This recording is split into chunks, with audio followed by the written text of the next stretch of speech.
So welcome to Althea. We welcome you here. It's good to see everybody here. Absolutely beautiful day outside.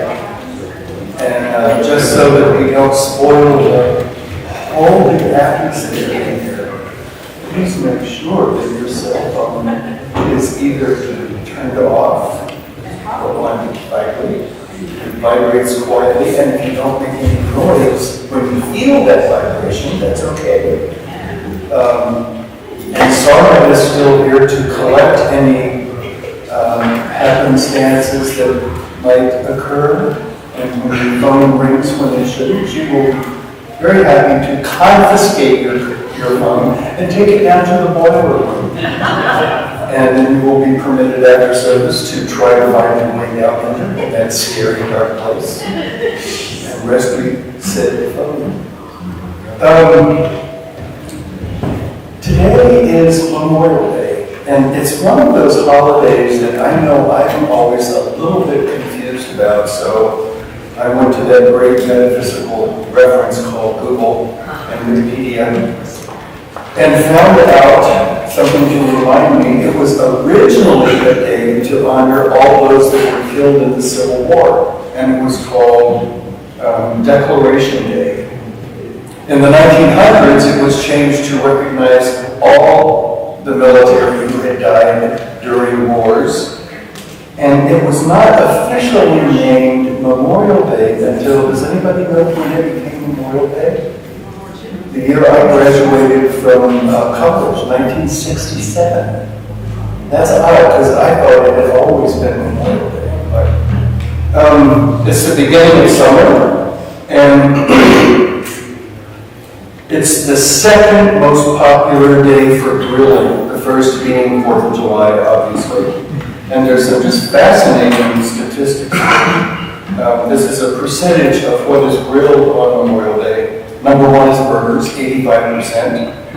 Steaks, 80%. So obviously people grill more than one thing, because if you add that up, it's more than 100.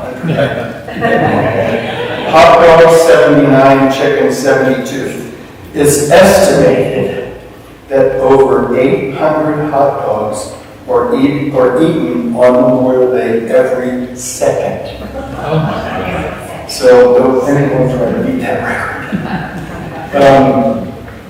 Lots of traditions involving Memorial Day, including 21-gun salutes and a lot of other things that have happened during that time. But it's different than Veterans Day, and I know I still get that confused. This is not necessarily a day that we honor veterans, but it's we honor those who were killed while serving as a soldier in any of the wars that we have taken place in. So I think we just can remember that and find a place in our heart to honor people who actually died while serving in the U.S. Army or Air Force, Navy, Coast Guard, Marines.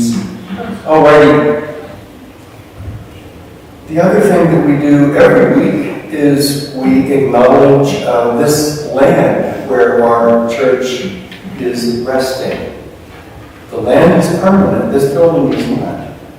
So the land that we are sitting on right now, that this building is sitting on, the land that supports us, was originally indigenous land belonging at one time or another to the Cheyenne and the Ute and the Arapaho Indians. So we just like to acknowledge that and remember it as part of who we are. And remember that they're holding us up in their own way. And I think we can feel that because this land was probably sacred to many of them, that it kind of helps us feel a little more sacred about this land and this place that we're sitting today. Althea also houses 2 nonprofits in this building that work with indigenous people, Spirit of the Sun and Sisters of Color United. So we kind of help support them by having them have space in this building. We also like to acknowledge our diversity, and we realize that we are a diverse community in many ways, but in other ways we could be more diverse. So what we want to do is just keep our minds open and accepting to diversity, all different kinds of diversity, so that people, no matter who or what or how they are, when they come here, they feel welcome. And so I think that is something, again, that we can all keep in our minds, that without diversity, it would be a pretty boring world to live in. So diversity is something that helps us and enriches our life. If you think about, I grew up with food that maybe had a little bit of salt and teeny bit of white pepper. God forbid it was black pepper, because they didn't see it. And I learned later in life that there's many more interesting things to put on food besides just salt and pepper, and that's diversity. So I think it's good we remind ourselves of the fact that we are open to more and more diversity, to celebrating that and accepting that at Althea. Okay, I did that. Oh, I'd like to just make a little quick, bring you up to date on our search for a spiritual leader. The board's plan, we just kind of decided on this last Sunday at the board meeting, and we have now closed out the application process, that we are not accepting any other applicants for a spiritual leader. And the plan is that the board will have come to a decision by the end of June, which is soon. And we will then present that to the membership, and we will have a ratification vote 30 days after that, so at the end of July. And in that process, just really quickly, we're asking each candidate to speak twice. Most of them have. There's one that will speak once more. And then we have the board and research committee and staff meet with each one of those individually. And then we will also have town meetings where all of the congregation, all of the community is invited to participate and ask questions. These will be done individually. It won't be a panel, it will just be one candidate and time for people to ask questions, and we'll do that hybrid. We will have a in-person and also a Zoom, so we hope a lot of people can participate in that and ask any questions you might have of the candidates. So that's basically the process moving forward, and we're all very excited about it. I'm sure you all are also.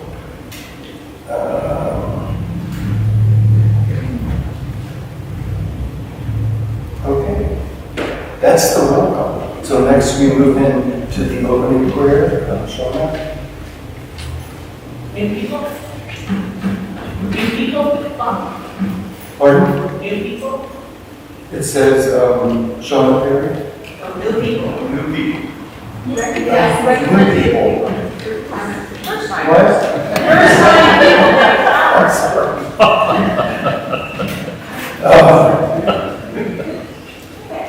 So, with all that being said, is there anyone here for the first time that's brave enough to raise their hand?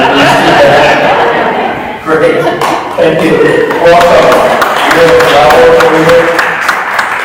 And Barbara's going to bring you a flower, and we welcome you to Althea. And after service, we have a lunch. And if you're able to attend lunch with us this week, it's on the house. It's free. And if you're not able, but you come back, you're welcome to do it at another time and have a free lunch on us. It's a really good way to easily meet people. It's difficult in here to kind of figure out who everybody is and say hello, but when you're sitting at a table, it works really well. So we invite you to come to lunch if you can today. Thank you for coming. Okay, now we have the opening prayer.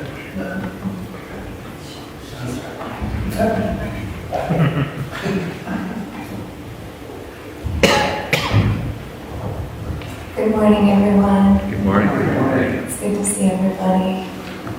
If we could just take a quiet moment to center in within ourselves. And so if it helps to close your eyes or to drift your gaze. And just take some deep breaths in. As you're breathing in, allowing expansion.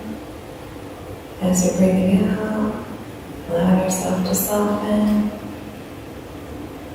And just follow the natural rhythm of your breath, of your flow, of your life force energy.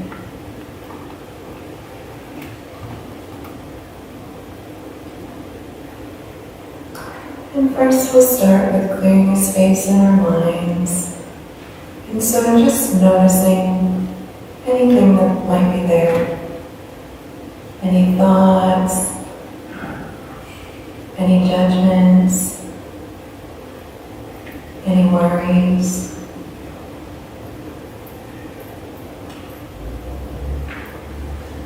And just allow this to release. If it helps to imagine it as kind of a debris that drifts away.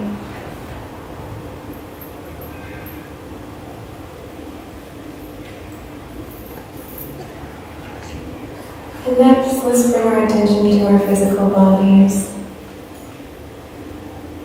We are divine expression living in the human experience. And so just noticing our physical bodies here. If there's any tension, if there's any pain.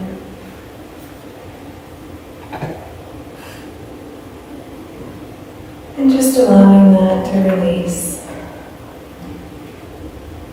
Feeling your feet on the ground. And if it helps to imagine that tension, that pain, allowing it to go deep down into the earth, into the core, and letting it be held there for you, even if it's just temporarily. Next, let's bring our attentions to our hearts. The love we feel in our hearts for others, for ourselves, is all the divine within us that is limitless, that is boundless.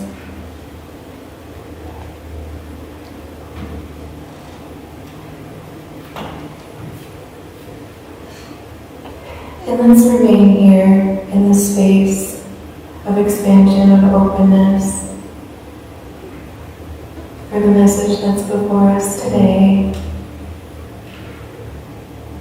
And so it is. Amen.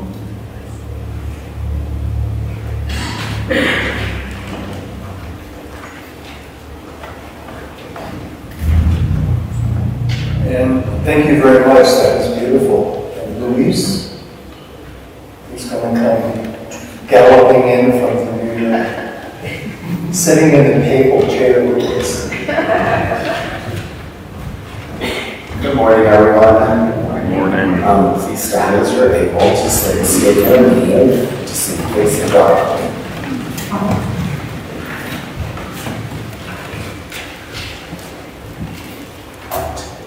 God is all, both invisible and visible. One presence, one mind, one power is all. This one that is all is perfect life, perfect love, and perfect substance. We are individualized expressions of God, and are ever one with this perfect life, perfect love, and perfect substance.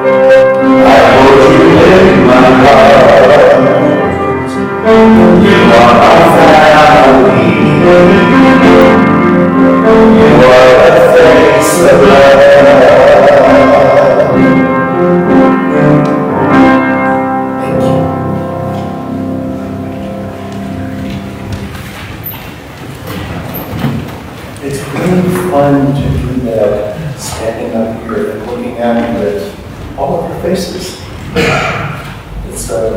It's different than sitting there, looking up here. So if anybody wants a chance to do that, we're always looking for volunteers to participate up here, to give the opening prayer, to lead the face of God, and the statement being is very easy. The words are all written down. So if you're interested, let Louise know, and we'll get you up here so that you can have this experience. It's amazing.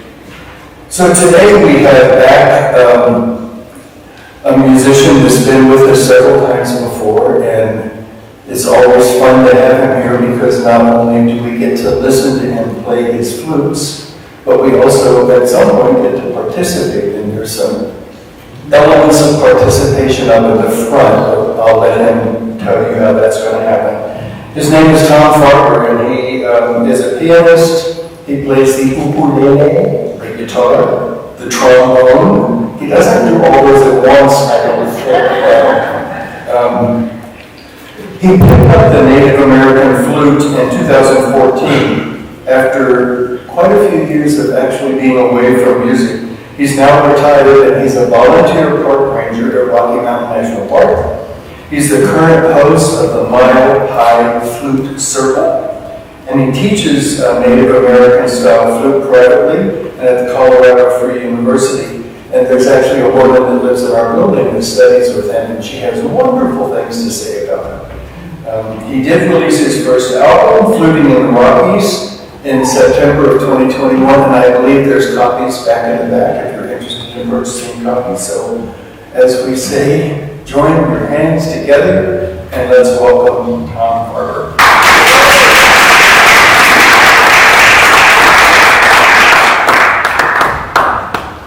Thank you. It's good to be back. Can I move this microphone? Yes, sir. Thank you. I'd like to be a little closer to the backtrack phone, the ubiquitous phone that we use for seemingly everything and wish we didn't have to. This first piece I'm going to play, and by the way, on the percussion, hold off for the second song that I do, because this first one is a little bit less tempting to use percussion. The next one, you'll want to use it. This piece is one of my roots, actually the first cut on the album, Fluting in the Rockies. It's, for those of you who've been to Rocky Mountain National Park and have driven up Old Fall River Road, the old original tourist road in the park, you have been probably past Chapin Pass. There's only maybe 4 or 5 parking spots there. But if you're lucky enough to get up early in the morning and get up there before others do, you can find a spot there and explore the Chapin Pass area. This piece is called Beyond Chapin Pass, which I'll start in just a second.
very much. That was really amazing just to feel that energy. And also, I think in tandem with our land acknowledgement, it kind of brings things together.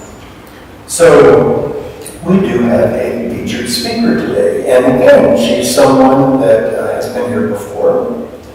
And we had so many people tell us how much they really appreciated and enjoyed her talk that we invited her back. So her name is Christine Renee Monks, and she is a licensed religious science practitioner, which means she's had quite a few years of training and taking classes and can work with individual clients as a spiritual coach. And she's also a ministerial student right now at Mile High Church. And a little background, since her transition from male to female in 2017, she's found her voice in choral singing and in trans advocacy. She currently sings with the Denver Women's Chorus and with Sage Singers. We've had Sage Singers here to sing at our celebration service. She also serves on the DEI Community for Centers for Spiritual Living.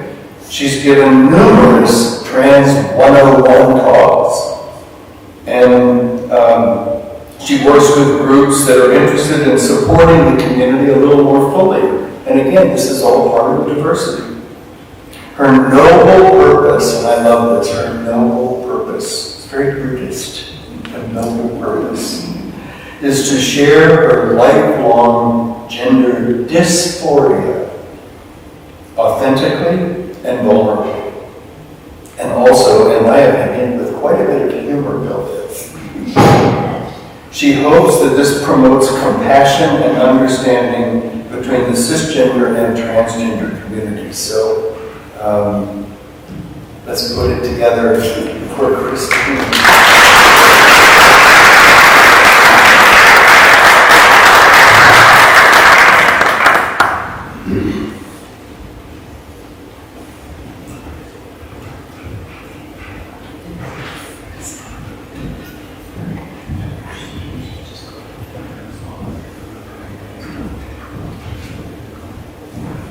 Good morning. I'm not going to give a Trans 101 talk today, so that's not why I'm really. But I did get this really fancy stand that I use for my music. And I've got my talk on it, so we'll see how that works. I always find that I get ready to do something, like go on a trip. Oh, hi, Jenny. I overcompensate, right? So I pack too many things and I bring all these stuff, so that's why I've got papers and my glasses and all these things, because it somehow comforts me. It makes me think everything's going to go great, which it probably does anyway. So, thank you for the nice introduction, Bob, of how I loved your music. My name is Christine Renee Monks. My pronouns are she, her, hers. And thank you for inviting me to speak again. I was here on February 5th, and I had a great time. And I just so enjoyed it that I was really pleased with Jenny, and I talked, and she said, "You want to come back?" So, last time I talked about what's waiting for you if you follow your heart and live your life authentically. And it tended to be a fairly personal talk, because I related it a lot to me and what that meant for me. So today I thought I would explore our judgments about other people. And oftentimes we have judgments about people who see the world through a lens different than ours. At least I don't know. I doubt if I'm the only person who does that. So anyway, I found this lovely quote from Leah Biscalda that says, "A single rose can be my garden, a single friend, my world." So I thought this was touching, and I thought it was just sweet. So I found it, and I thought, well, let's just do this. So what we're going to talk about today, I'm going to begin my talk with a Hindu children's story about Ganesha and Kartikeya and their race around the world. And Ganesha and Kartikeya are brothers, so you may know of them. Ganesha has an elephant head, and he's known as the remover of obstacles. Now he rides around on a little mouse, which is kind of hard to see on my slide, but that's called his vahana, and that's his mode of transportation. Now Kartikeya, you may not be as familiar with. He is the god of war in Hindu mythology. And he rides around on a peafowl. Now, I always thought that was a peacock, but apparently a peacock is a male version of the peafowl. A peahen is the female version. So I always learn something interesting when I research my talks. So anyway, those are the two brothers. And the way the story starts is their father, Lord Shiva, is presented with a magic mango. And there's Lord Shiva. And this magical mango will give powers of knowledge and wisdom to whomever eats it. So Lord Shiva has this dilemma because he's got two sons and he doesn't know to whom he should give the magic mango. So his wife, Parvati, of course, comes up with a really good idea about let's have a competition between the boys. And whoever wins the competition can have the mango. And so there's Parvati, and it actually shows little baby Ganesha in her arms. So she came up with this idea to have a race around the world. And so the race that they were going to do is the boys were going to circumnavigate the globe 3 times, and whoever did that first would be the winner. So as they're explaining this, Kartikeya, both boys are really competitive, as brothers often are. And they each wanted to best the other brother. And they wanted the magic mango because they wanted the wisdom that it would bring. Excuse me, I always get a runny nose when I do these, so I'm just going to dab that and we'll leave that off to the side. So anyway, as they start this whole thing, their parents are explaining the rules, and Kartikeya is just champing at the bit to get going with it. And so he jumps on his peafowl and starts taking off before they've even told him all the rules of the competition. And he climbs into the sky, and he's flying over hills, and he's flying over valleys, and over seas, and he's off going on. Now Ganesha knows he's at a disadvantage, right? His brother has this flying peafowl, and he's got a mouse, right? And he's big, right? So it's like the irony of him riding around the world and meeting his brother on a peafowl on his mouse seems like it's probably not quite the fairest competition. At least that would be my judgment, right? Since we're talking about judgments today. But Ganesha is worshipped as the remover of obstacles. And he knows if he's going to win this, he needs to be clever. He needs to think outside the box, if you will. So what he does, Kartikeya is already gone, he asks his parents to come together and sit next to each other. And they kind of look at him like, what's going on? But they comply. And so they sit down next to each other. And Ganesha folds his arms like this, and he walks around his parents. Not once, not twice, but 3 times. And at the end of the 3rd time, he declares himself the winner of the race. And they said, what are you doing? And he said, as my parents, you two are my world. And so by walking around you 3 times, I walked around the world 3 times. I walked around my world 3 times. And I always get a bit choked up when I read that in the last part or second, because I think it's so sweet that that's how he saw the competition, is that his parents were his world, and that's how he won the competition. Now, his parents were so impressed with his cleverness that they awarded him the manual. Now, I've read different stories about how his brother responded to that, okay? One of them said he deferred to his brother's greater cleverness and acceded. And the other said he went off and pouted and was mad at Ganesha for this. I guess each one of us is free to decide which one of those two versions of the story we think, or even whether we think Ganesha legitimately won the race. So what's the moral of this story? Why did I start this with that? Well, I think most of us go through our lives thinking that my world and the world are the same thing. And not only that, but I think my world and your world, that these are the same thing, and if they're not, they should be the same thing, right? And we're often confronted with people who don't see the world in the same way. So the question is, would the world really be better off if everyone thought exactly like I did? Which was kind of the title of my talk, right? Why can't everybody think exactly like I do? It would be so much simpler.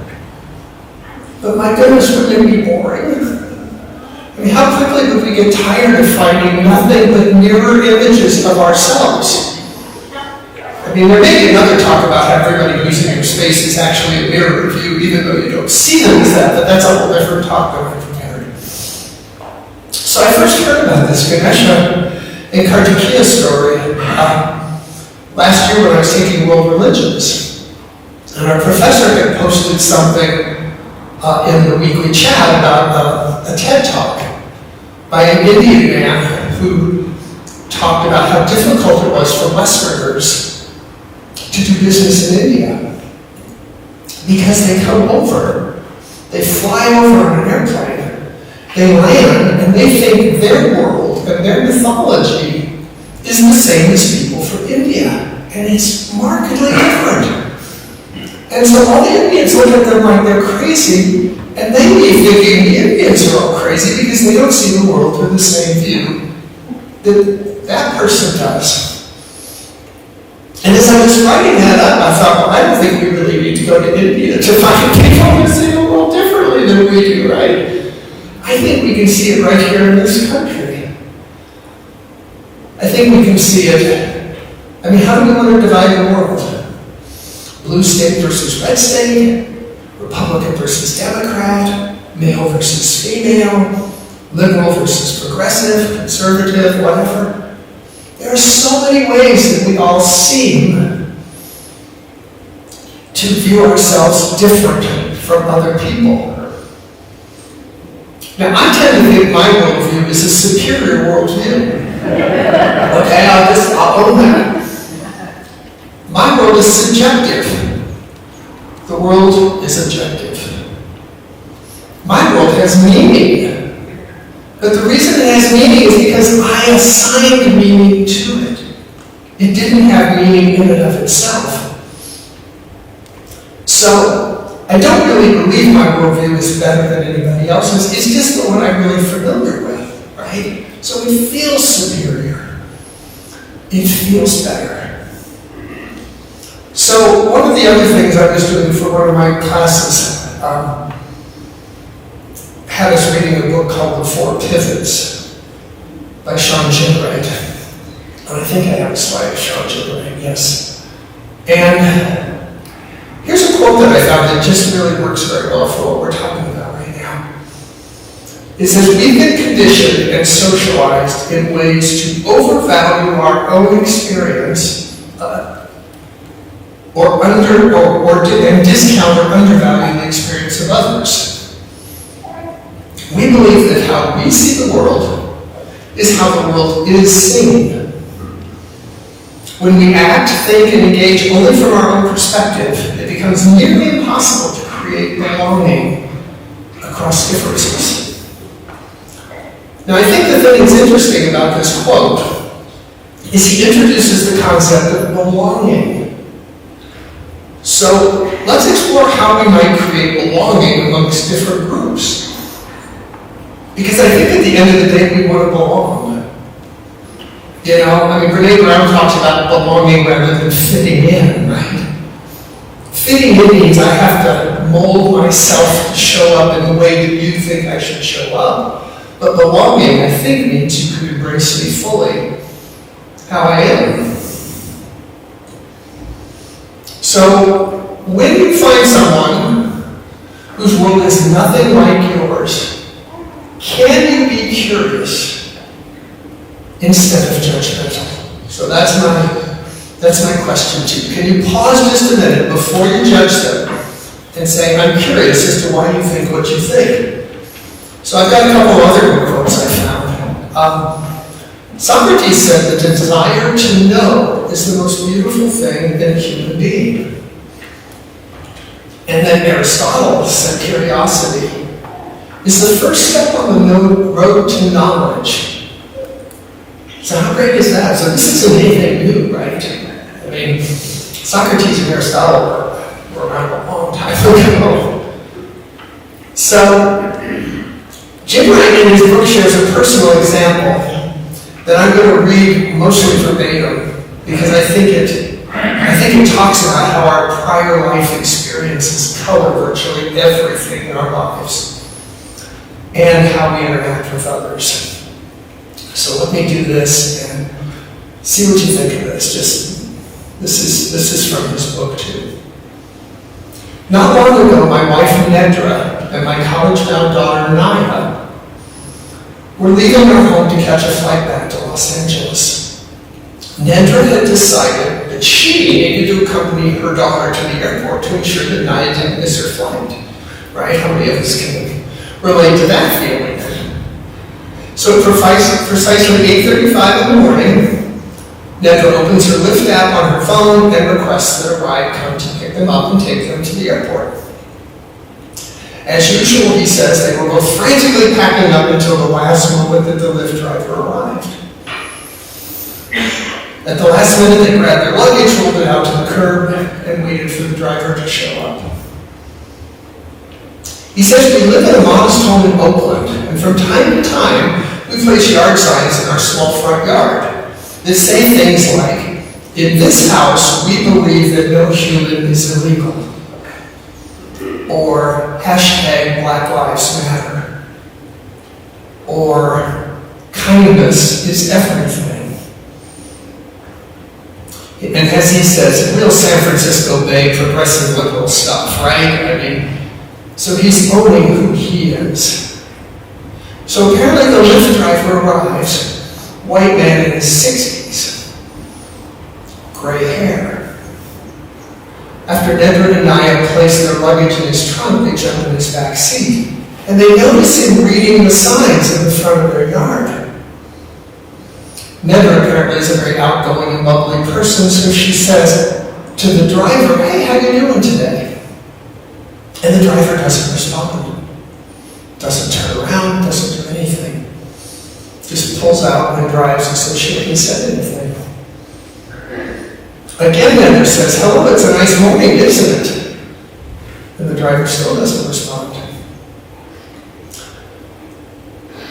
As Sean says, now some people can tolerate rudeness, and they can see it and walk away, but not Nedra. And by now, Nedra knew that he was ignoring her for some reason. She concluded that he must be conservative based on his age and his race. And she thought to herself, he saw all those progressive signs on our yard, and his stomach must be turning. He's driving 2 black women to the airport, and his racism must be raging right now. So Nedra asks him again, so what do you think about the signs in our yard? And he doesn't answer. And at this point, she's just furious. She turns to her daughter and said, did you see that? Is he really ignoring me? His daughter takes off her headphones, looks at her mother, and says, I don't think he's ignoring you, Mom. He just didn't hear you. Did you see the sign on the back of the seat? And it says, driver is deaf. So how many of you can relate to that? How many times do we jump to the conclusion based on quite valid experience that we've had in our lives, and yet the experience is wrong? The conclusion is wrong, right?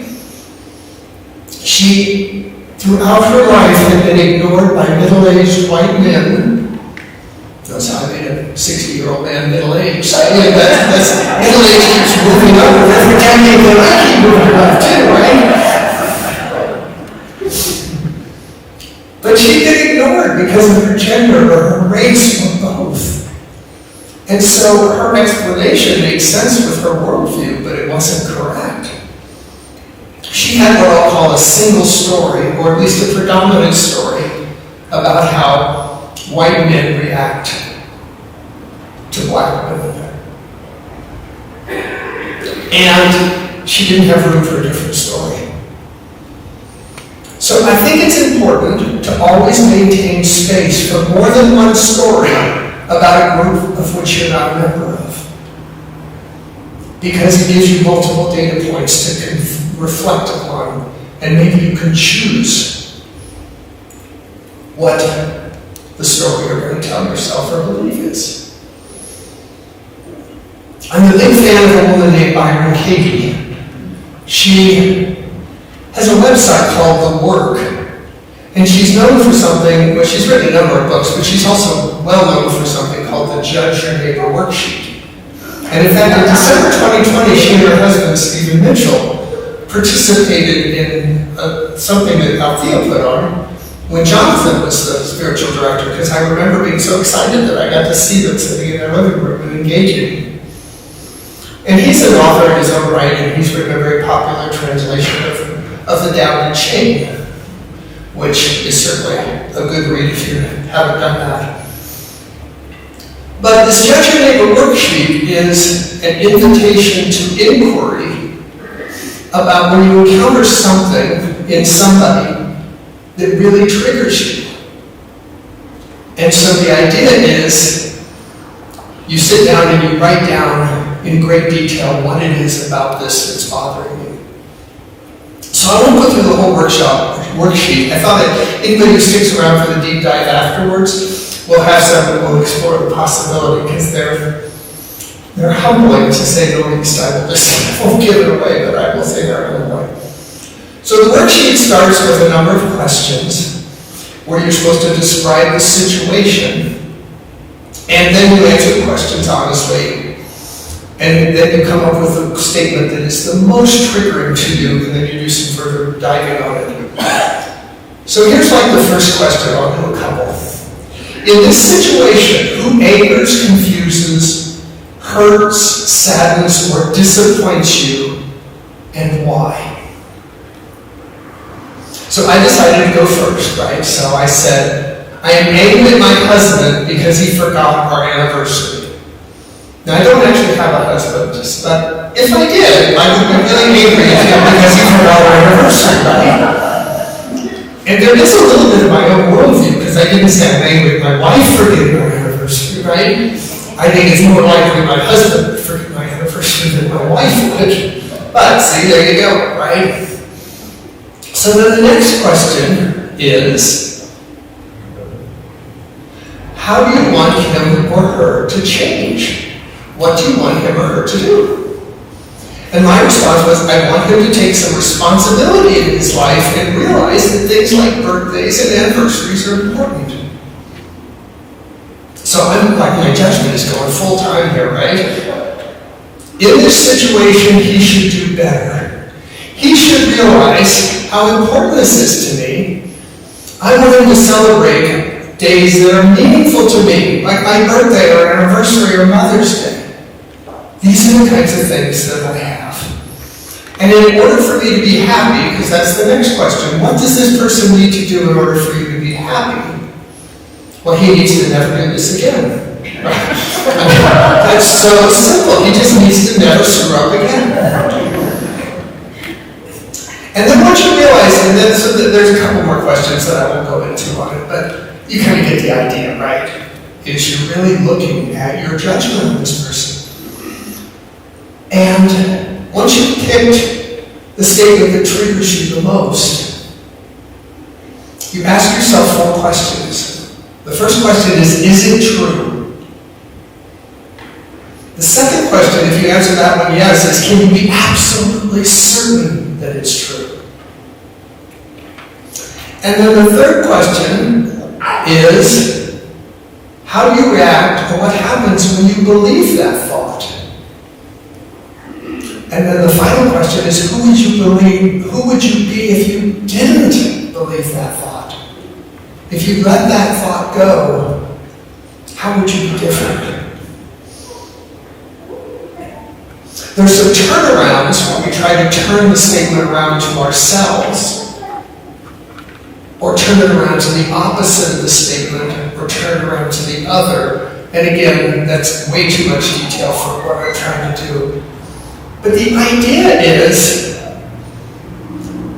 the power of this work to me comes because we think other people's actions or lack of actions are the cause of our unhappiness, when in fact it's our thoughts that make us unhappy.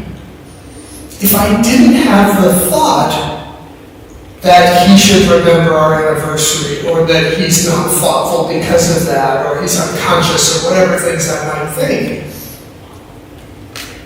I could be happy with someone being unconscious. It's only when I assign meaning to it that it trips me up, right? So it's much more empowering if somebody else doesn't have to change to make you happy. I'm just going to tell you. Rather than me having to walk around and tell the world everything that you need to do to make me happy, it would be a lot easier if I just stopped giving you that power. Because I have the power to make myself happy. And reciprocally, I have the power to make myself miserable. And so the choice is mine. So as I bring this talk to a close, let's talk about what's the big takeaway. What ties all these ideas together, and why is this important? My first point today was that my world, your world, and the world are not necessarily the same thing, despite the fact that we often treat them as though they are. Increasing of our awareness of this would allow us to hold our views more loosely, right? Less tightly. And just be aware of the fact that maybe where I'm coming from isn't where this other person is coming from. I think the other thing that our experiences color our interpretation of events. We saw that with the story of Nedra. Her life experience was absolutely valid and true, and yet it colored her vision of what was going on and prevented her from seeing truth before her. And I think often the times that happens for us. And then finally I talked to you about a technique you could do with Byron Katie's and Judge Your Neighbor worksheets that might allow you to do your own work around these kinds of things when they show up, because believe me, they will. I struggle with being judgmental, and once upon a time I prayed that I would be less judgmental. And what I was really praying for was fewer people to trigger me. Okay?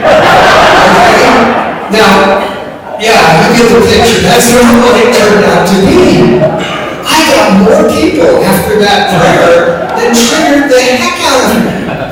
So then I realized it was my job to not be triggered. It wasn't God's job to keep people from triggering me, right? But how often do we want to do that? It's interesting because honestly I struggled to tie all these 3 ideas together. And I thought the ideas were good, but I thought there needs to be some closure to this, or it doesn't make any sense. It's just 3 random interesting things. And so I went to bed last night just saying I'm looking for some guidance. I'm looking for some inspiration on what this talk should end with. And fortunately I usually get inspiration. So I woke up this morning and I knew what the conclusion of today's talk needed to be. So that was like good. And then every morning I have a spiritual practice where I read the Science of Mind magazine and I do their daily meditation guides. So when I opened it today, guess what the topic was? Jettisoning judgment. choosing love, right? So how cool is that? So we gave 2 quotes that I'll read, and I don't have slides for them because they didn't show up till this morning after I already turned my slide deck in. The first one is from Mother Teresa. If you judge people, you have not time to love them. It's like, how powerful is that, right? And the second one is from Ernest Holmes, who's the founder of religious science, which is very closely related to divine science. Ernest has spoken at this center, and he was an ordained divine science minister. So Ernest, who's always fun to read, but anyway, has good ideas. The mind that condemns understands not the truth of being, and the heart that would shut the door of its bosom to one who is mistaken strangles its own life, closing its eyes to a greater vision. That's from the Science of Mind textbook.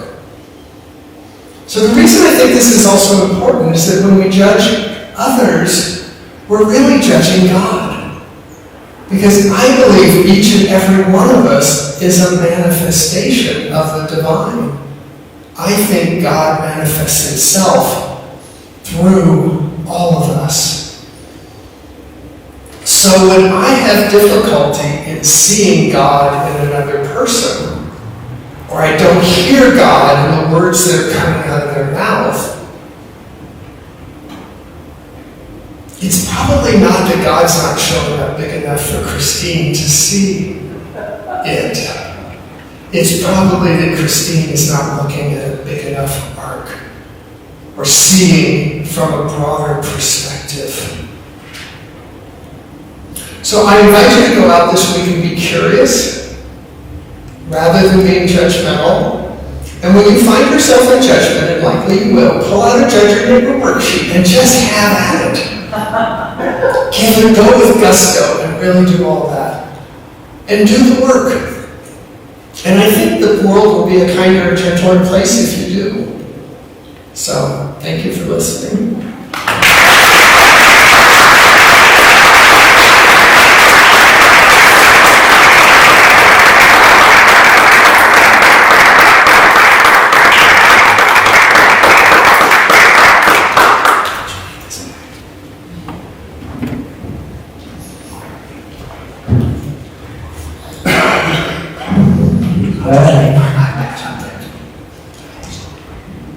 All right, this is a good time if you want to participate with some small percussion to come on up and take one of the pieces. Be sure to return them, of course, when we're done today.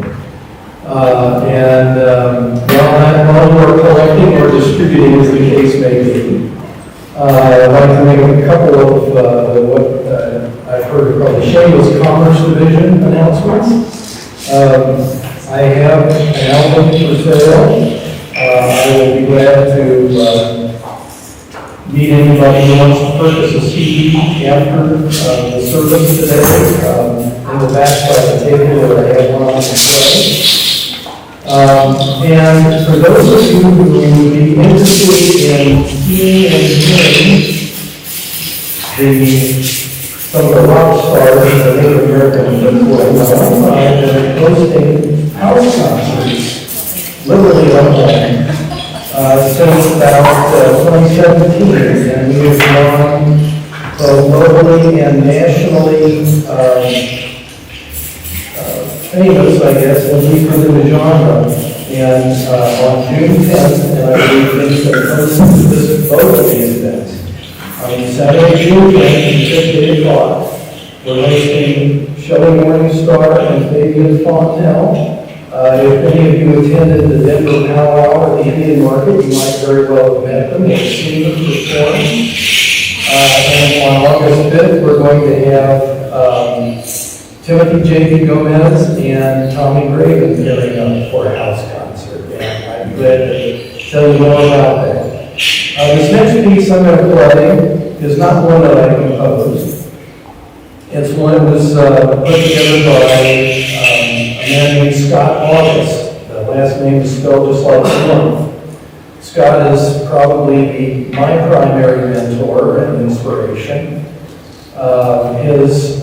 He is still active in the music world, and if you're interested, you can always just go on a search engine and put in Scott August and you'll find him, or look for him under Cedar Mesa Music, cedarmesa.com specifically. So anyway, this piece is called Buffalo Dance, and you will want to get going with the percussion, I'm sure.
some of that food.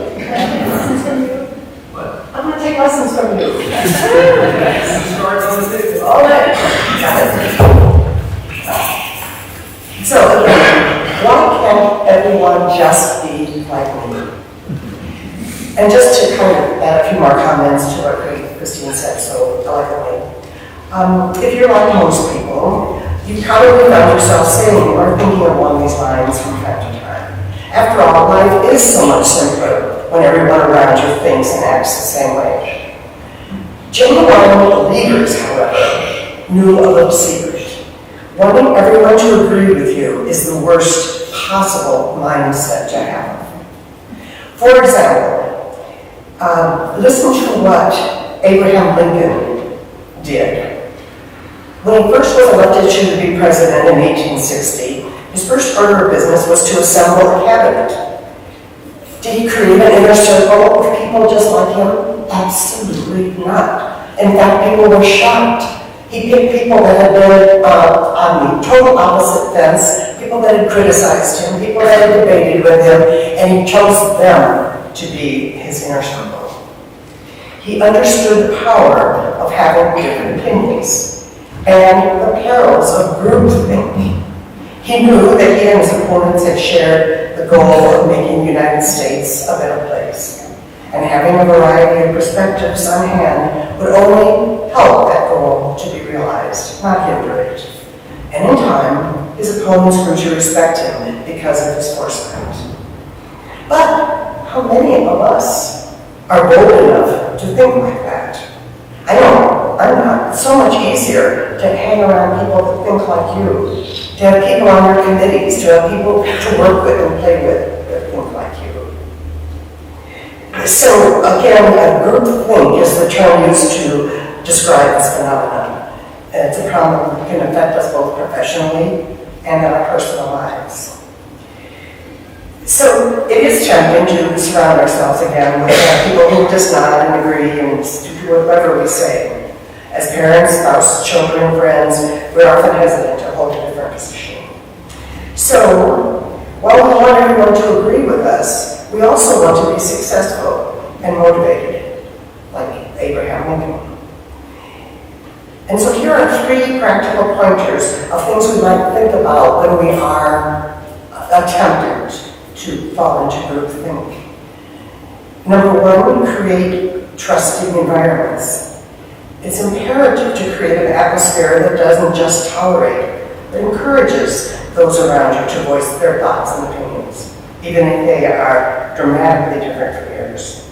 Number 2, surround yourself with other people who will not only challenge you, but also motivate you to continuously reach new levels and explore new avenues of thought. So, obviously, we all have our strengths and weaknesses. When we're looking to create a committee, or even, for example, a board for Althea, it's really important to remember what we learned from Abraham Lincoln and find people that will complement our skills. I figure if it's good enough for Lincoln, it probably will be good enough for us.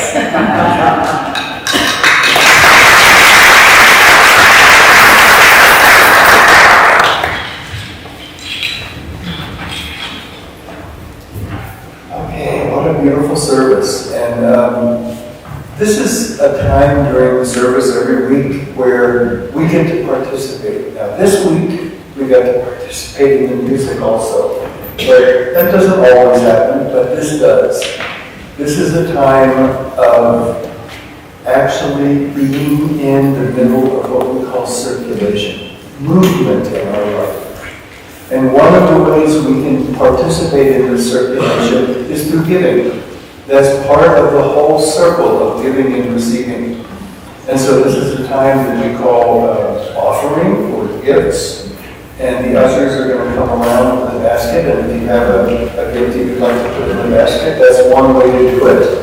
We also have what we call the dip jar back in the back. And the dip jar is not where you put your hand in and grab somebody out. It's where you put your credit card in and do that little dippity-doo thing. And each time you dip it, magic happens and $10 moves into Althea. So it's a really great way to do it. It's a lot of fun. You can watch the lights flash as you do it. You can also set up a recurring gift so that money automatically comes out of your checking account every week, every month. And you can also be very up-to-date and cool and set your phone on a QR code and take a picture of it, and your bank account will open, and you can just let it flow from there and however you choose to do it. But I think the main thing is in our consciousness, is what we feel in participating in this holy flow.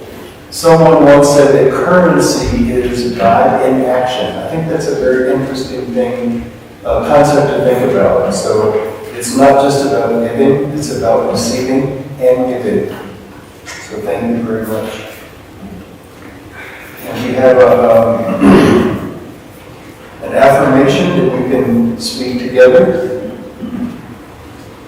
The universe provides all I need and all I get.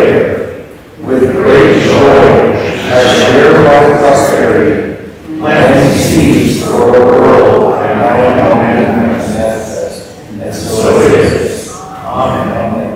So this is something we say every week, but let it sink in. Find a little phrase that works for you today.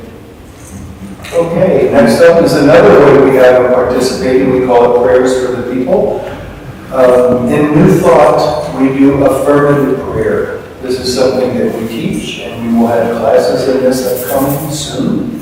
And it's something that we do. We have a group of prayer partners who participate in that. We have someone who will be available for a personal prayer after the service back in the library. If you have something you would like to let go of, something you would like to increase, something that you would like more blessings on, something that you would like to shift or change in your life, it's a good opportunity to go and speak with a prayer partner today, and they will do an affirmative prayer on your behalf. And that is not praying for you, it is praying with you.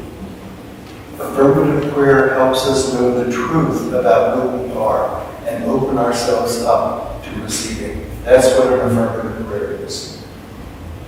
So we open this up to prayers for the people. If you have a concern of your own or a joy that you would like to share, or something that you would like to speak about a friend or someone you know, and put it out there, these prayers go out. Our scribe, our holy scribe, sitting in the back, waving his royal hand, he takes notes and he sends these out to over 20 prayer partners, and each partner will pray on your behalf during this entire week. So it's a very powerful way to open up to a shift in your own life, or to help someone else open up to a shift in their life. So we have ushers walking around. If you would like to speak a prayer out loud so that we can record it, now is the time. Carrie has one right there. And then Shauna. Yes, I would like to send some love and a little more peace and well-being to Burma, now known as Myanmar. They have been in kind of dire straits in the last couple of years for sure, because there was a coup that was set up by the military there, and they're still struggling quite a bit in these days. So just like to send some love there. Thank you. And Shauna?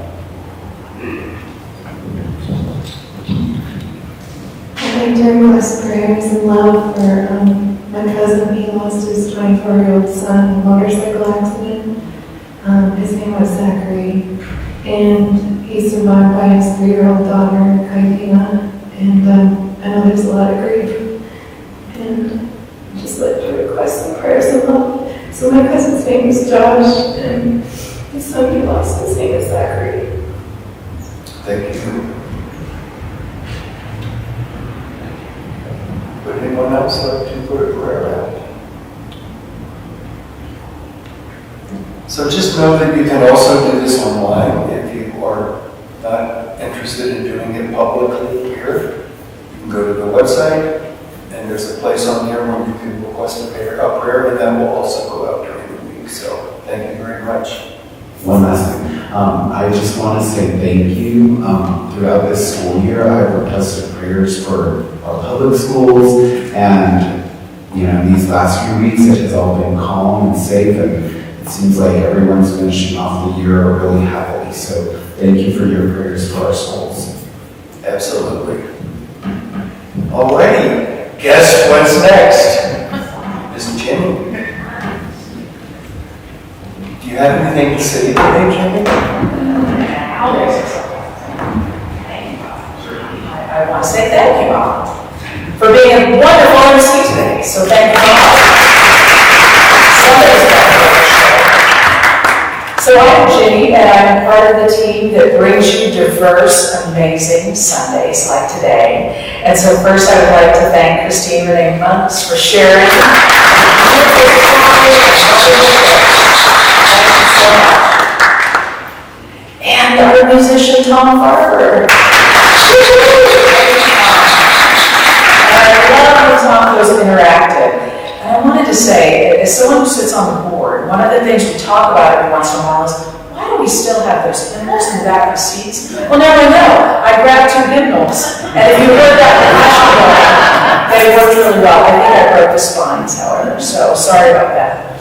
But what I am here to tell you about is what's coming up. So next Sunday, we have Zach Kopp, who's going to be speaking. His mother recently passed away, and she and her husband were ministers here for many, many years. So this is their son, and so Zach is going to speak to us next Sunday. And the Sunday after that, the Reverend Althea Center, who is one of our spiritual leader candidates, will be speaking for his second time. So that is June 11th. So please roll out. We will have you fill out an evaluation form and check him out for that second time. Along those lines, what I also want to announce, as Bob explained, we are down to our last 3 candidates right now.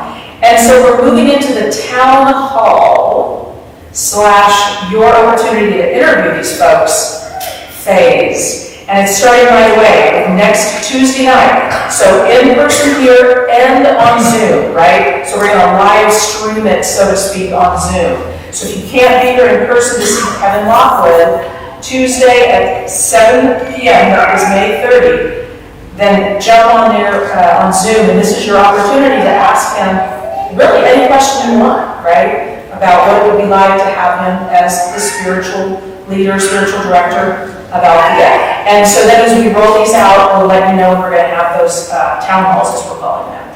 Okay, we have some classes just today. Who has been bathed by a gong? Who's ever been bathed by a gong? If you have not, stay today, still have time for lunch, at 12:30 right here in the sanctuary. Join us with Greg Wilkins, and he will do a gong bath. Tickets at the door are $25. If you do it ahead of time online, it's $20. But if you've never been bathed by a gong, there's nothing like it. It's almost like hitting 2 hymnals together.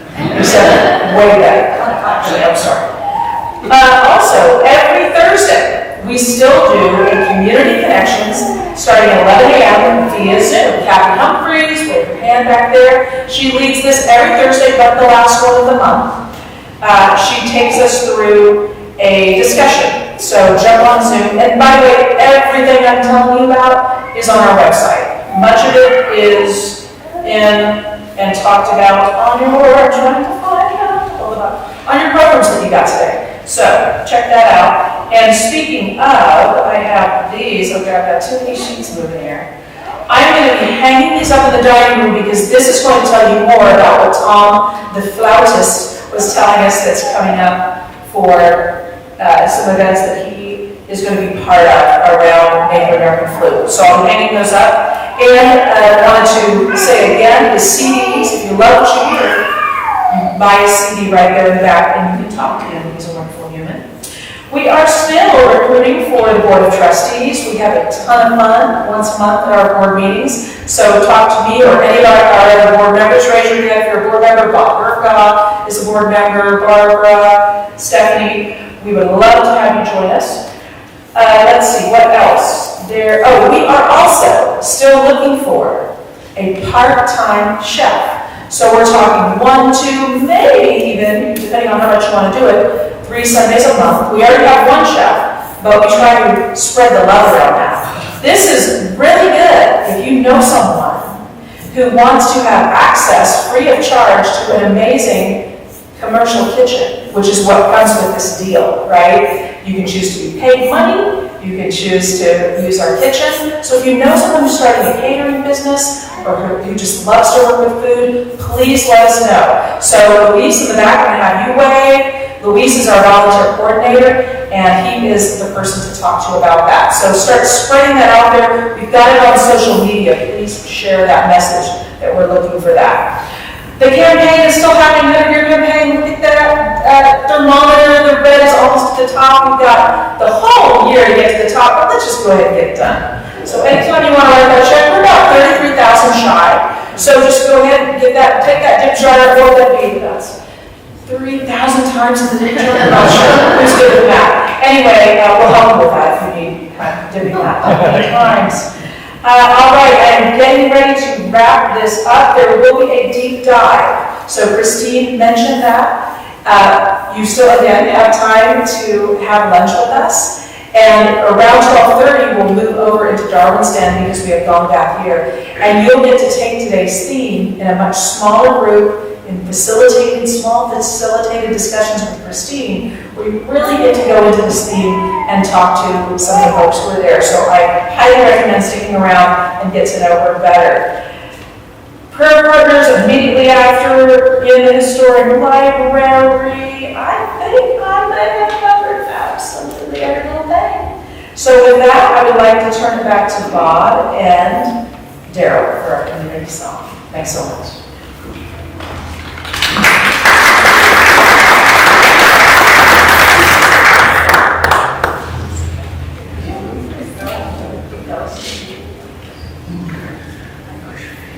Good morning. I'm going to go back to so calibrated by what we're listening to. We're on stage in a second. So please stand as you're able to join us in today's evening song. Let there be peace on earth.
Something wonderful is happening to me right now.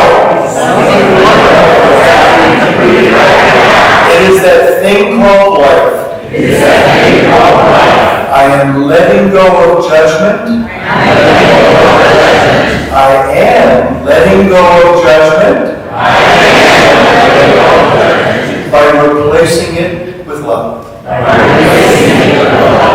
I feel it. I know it. I am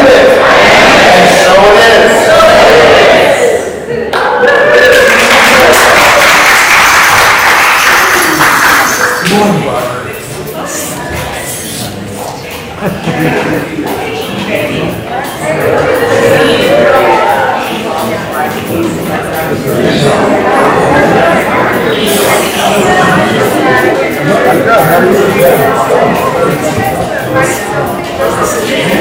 you?